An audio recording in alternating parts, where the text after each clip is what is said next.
जादुई चावल, magical stolen rice. एक गांव में सिद्धप्पा नाम का एक आदमी रहता था। वह कड़ी मेहनत करके मजूरी का काम करता था, तो भी पैसे घर चलाने के लिए काफी नहीं थे, इसलिए वह दुखी रहता था। एक दिन सिद्धप्पा बहुत ही बीमार पड़ गया और बिस्तर पकड़ लिया। जब बुखार कम हुआ तो उसने सोचा, छी, ये भी कोई जिंदगी है। इस परिवार को चलाना अब मेरे बस की बात नहीं है। मैं अपनी पत्नी, बच्चे, माता पिता को इस तरह दुखी नहीं देख सकता, इसलिए मैं घर छोड़कर चला जाऊंगा। कहीं पैसे कमा कर फिर वापस लौटूंगा, नहीं तो देश में घूमता रहूंगा। ऐसा सोचकर वो घर छोड़कर चला गया। वह जहां भी जाता उसे काम नहीं मिल रहा था, इससे वह निराश होने लगा। छी छी, अब मेरा जीना बेकार है। कहीं कूद कर मर जाना ही अच्छा है।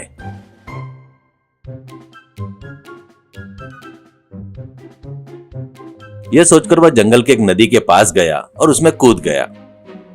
वहां पर एक स्वामी वहां तपस्या कर रहा था। उसे देखा और तुरंत पानी में कूदकर उसे किनारे पर खींच लाया।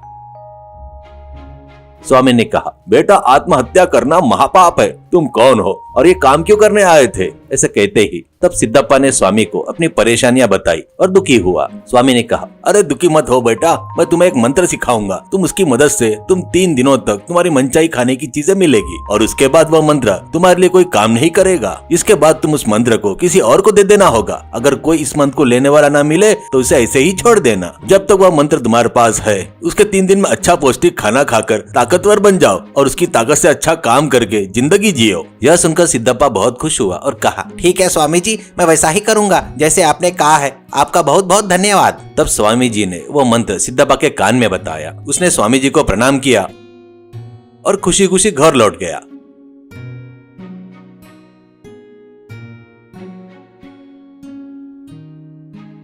घर आकर उसने अपनी पत्नी को सब कुछ बताया और कहा, आज के लिए हमें चावल, दाल, सब्जियां, दूध, दही, घी और खाना पकाने का सामान चाहिए। ऐसा कहते हुए उसने मंत्र का जाप किया। बस फिर क्या था, वहां सब प्रकट हो गया।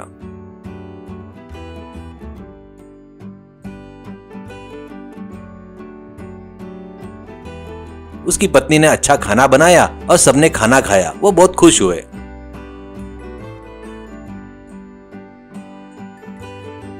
इस तरह 3 दिनों तक मंत्र जाप करके चीजें प्रकट होती थी और वे खाना बनाकर खाते थे।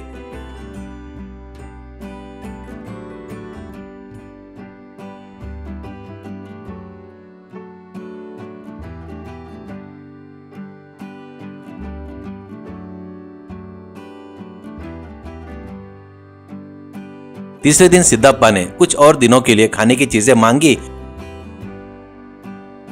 और जैसे ही वे प्रकट हुई उन्हें जमा कर लिया। तीसरे दिन शाम को उसने सोचा, कल यह मंत्र मेरे लिए कोई काम नहीं करेगा। मुझे इसे किसी और को देना पड़ेगा। किसे दूं तो अच्छा रहेगा। वो ऐसी सोच ही रहा था कि एक भिखारी उसके घर के सामने आकर चिल्ला रहा था, माँ, मुझे भूख लगी है। खाना खाए बहुत दिन हो गए। आके घूम रही है, चक्कर आ रहा है। अगर कुछ खाने को हो तो दे दो बाबू। ऐसा कहते हुए भूखा सहन न कर पाने से चक्कर आकर नीचे गिर गया। यह देखकर सिद्धप्पा तुरंत पानी छिड़क कर उसे उठाकर पेट भरकर खाना खिलाया। इससे उसके शरीर में जान आ गई और वो बोला, बाबूजी, आपने मुझे सही समय पर भगवान की तरह आकर मुझे बचाया है। मैं आपका यह उपकार कभी नहीं भूलूंगा। ऐसे कहता है। तब सिद्धप्पा ने कहा, अरे देखो बेटा, मैं तुम्हें एक मंत्र बताता हूँ। यह मंत्र सिर्फ 3 दिनों तक ही तुम्हारे लिए काम करेगा। इन 3 दिनों में यह तुम्हें तुम्हारी मनचाही खाने पीने की चीजें देगी। इन 3 दिनों में अच्छा पौष्टिक खाना खाकर ताकतवर बनो। उस ताकत से तुम कोई काम करके जिंदगी जियो। उसके बाद यह मंत्र तुम्हारे किसी काम नहीं रहेगा, इसलिए यह मंत्र किसी और को दे देना। इतना कहकर उसे वो मंत्र उसके कानों में बताया। वह भिखारी खुशी खुशी अपने घर की ओर चला गया।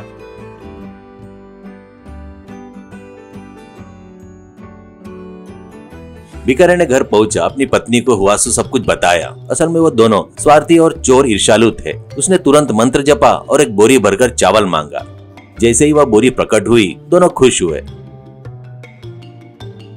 उसने तुरंत उस बोरी में से थोड़े चावल निकालकर एक दुकान में बेच दिए और पैसे ले लिए। फिर उन पैसों से घर के जरूरी सामान खरीद कर लाया। फिर उसने अपनी पत्नी से कहा, यह मंत्र अभी और 2 दिन के लिए काम करेगा। इस बीच हमें इसका उपयोग करके अमीर बन जाना चाहिए, लेकिन कैसे? उसके बाद उसकी पत्नी ने कहा, 2 दिन बाद मंत्र आप मुझे दे देना, तब मेरे लिए काम करेगा, तब हम उसके बाद कुछ कर सकते हैं।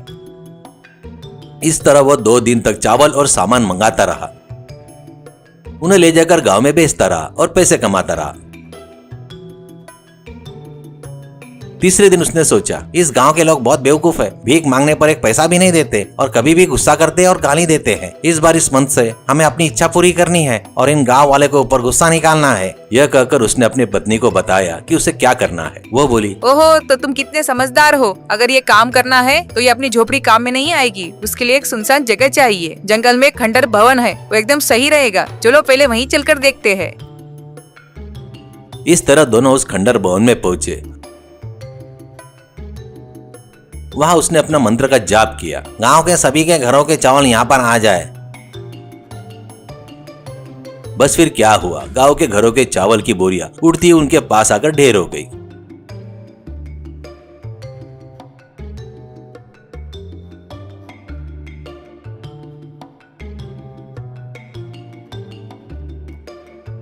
तीसरे दिन उसने अपना मंत्र पत्नी के कान में बताया। उसकी पत्नी उससे भी ज्यादा लालची और दुष्ट थी। उसने तुरंत जाप किया, इस देश का सारा चावल मुझे चाहिए, ऐसा कहती है। तो बस जगह जगह से बोरियां उड़ती हुई आई, उस खंडर में आकर जमा होने लगी। इससे पूरा घर चावल की बोरियों से भर गया। घरों से चावल की बोरियां गायब होने लगे तो लोगों को चावल नहीं मिल रहा था, जिससे उन्हें खाने के लिए अन्न भी नहीं मिलने से उन्हें तकलीफें होने लगी। पर ये दोनों शानदार खाना बनाकर खाते हैं और खुश रहते हैं। लोगों को खाने के लिए चावल न मिलने से उन्हें पत्ते और कंदमूल खाकर काम चलाना पड़ रहा था। यह बात राजा को पता चलने पर महाराज ने पूछा, यह क्या है? देश का सारा चावल कहाँ और कैसे गायब हो गया? इसका राज पता लगाओ। उसने अपने सैनिकों को आदेश दिया। सैनिक देश भर घूमकर लोगों की जानकारी इकट्ठा कर रहे थे और जांच कर रहे थे।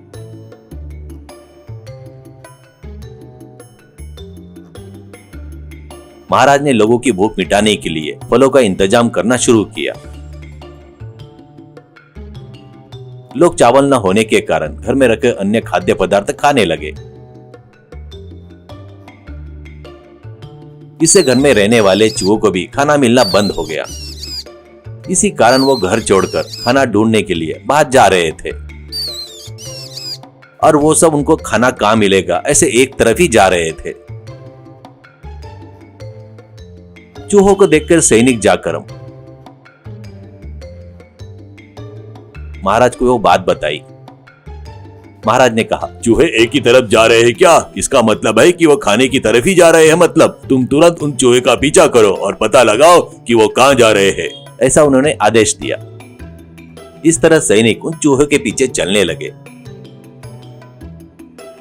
चूहों को एक खंडर भवन में जाते हुए देखकर सैनिक भी अंदर चले गए।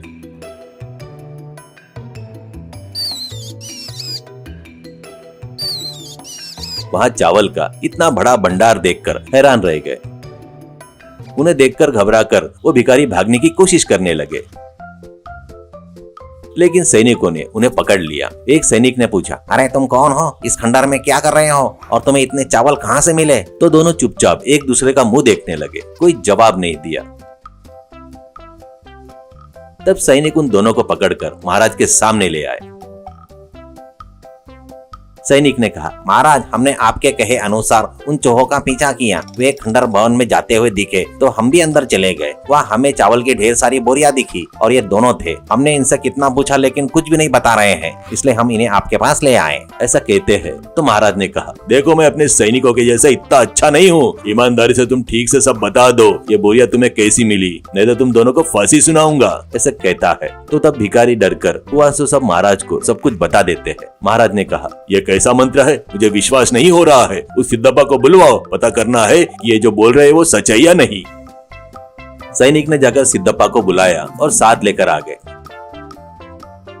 महाराज ने सिद्धप्पा को सब कुछ पूछा, क्यों भाई, ये सच है क्या? ऐसा कहते हैं तो सिद्धप्पा ने कहा, सच है महाराज, मैंने उस मंत्र को 3 दिन इस्तेमाल करने के बाद इसे दे दिया था। मैंने नहीं सोचा था कि वो इस तरह स्वाद के लिए इसे इस्तेमाल करेगा। मुझे माफ कर दीजिए महाराज।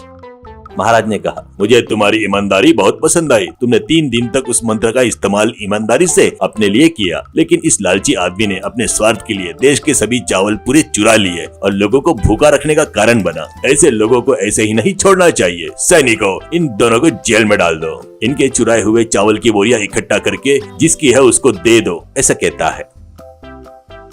सैनिक ने सारी बोरियां इकट्ठा करके गांव के लोगों में बांट दी। अपनी गलती की सजा में भिखारी और उसकी पत्नी जेल चले गए। इसलिए कहते हैं, स्वार्थ कभी भी किसी के लिए ठीक नहीं होता है।